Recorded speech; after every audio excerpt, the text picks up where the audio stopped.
ઓમ દ્રામ દત્તાત્રેયાય નમઃ.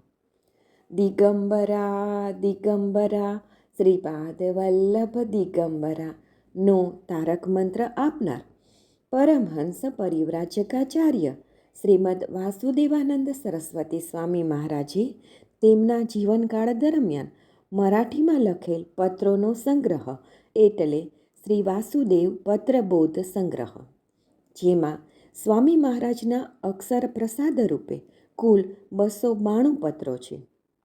દરરોજ ક્રમમાં આ માર્ગદર્શક પત્રોનું શ્રવણ કરીશું. પત્ર નંબર 83, શ્રી દત્ત. થોડું ઘણું શ્રવણ થાય છે. શ્રી પરમહંસ પરિવ્રાજક નરસિંહ સ્વામીને નારાયણ. પત્ર મળ્યો. માસ્તર બંડુ આપવા અહીં છે. પ્રકૃતિ સારી છે. અહીં થોડું ઘણું શ્રવણ, શ્રોતાઓને સ્વાત્માનું પ્રવચન થાય છે. ભક્તો ભજન કરે છે. આવો ક્રમ ચાલુ છે. સર્વને નારાયણ. અવધૂત ચિંતન શ્રી ગુરુદેવ દત્ત.